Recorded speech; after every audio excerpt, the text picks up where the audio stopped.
صرف اگلا سوال یہ ہے کہ ہر انسان سے بسا اوقات نماز چھوٹ جاتی ہے، نماز قضا ہو جاتی ہے۔ ایک بات بڑی لوگوں کے ہاں مشہور ہے کہ سال میں کسی دن خاص ترتیب کے ساتھ 4 رکعت نماز ادا کر دی جائیں تو قضا عمری ادا ہو جاتی ہے۔ تو شریعت میں اس کی کیا اہمیت ہے؟ کیا اس سے قضا عمری ادا ہو جاتی ہے یا نہیں ہوتی؟ اگر نہیں ہوتی تو پھر قضا عمری کا طریقہ کیا ہے؟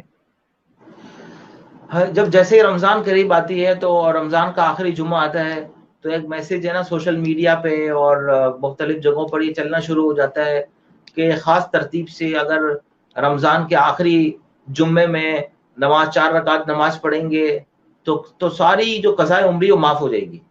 اور اس کی نسبت آپ صلی اللہ علیہ وسلم کی طرف کی جاتی ہے۔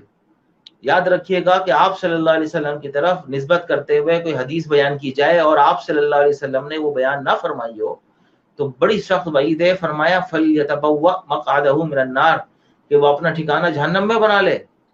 تو یہ بڑی سخت بات ہے، اس لیے یہ ایسی روایتیں، اور یہ روایت اب رمضان قریب ہے، اور رمضان جب قریب ہے تو اس طرح کی روایتیں بہت عام ہو جاتی ہیں۔ تو جس کے پاس بھی یہ روایت پہنچے تو سب سے پہلے اس کا جواب وہ یہ لکھے اور لوگوں کو بتائے کہ یہ بالکل من گھڑت روایت ہے،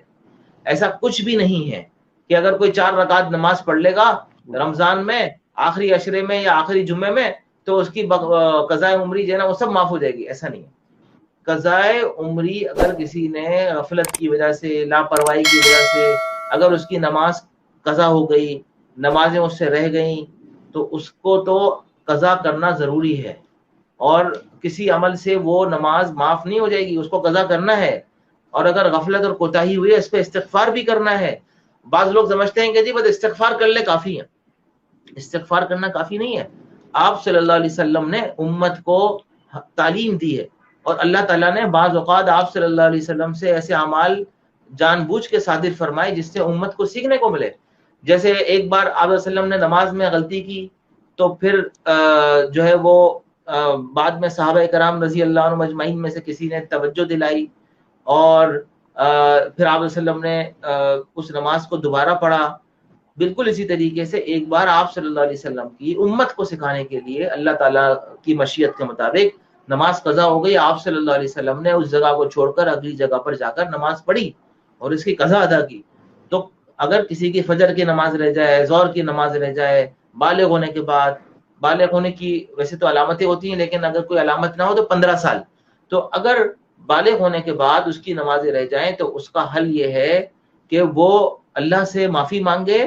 نمبر 2 وہ قضا کرتا رہے، اور بہتر یہ ہے کہ روز ایک دن جو ہے وہ ایک دن کی نماز وقتی بھی پڑھے اور پچھلے ایک دن کی نماز کی قضا بھی کر لے، جو زندگی میں اس کی نمازیں جو ہیں وہ قضا ہوئی ہوں۔ تو قضا کرنی ہوگی، قضا نمازوں کی قضا ضروری ہے۔ یہ نہیں ہے کہ کسی عمل سے 4 رکعت پڑھنے سے جو ہے نا وہ ساری قضا عمری سب معاف ہو جائیں گی، ایسا نہیں ہوگا، بلکہ قضا کی جائے گی، اور جب قضا کر لے گا اور استغفار کرے گا اللہ کی ذات سے امید ہے کہ اللہ اس کو نماز پڑھنے والوں میں شمار کرے گا۔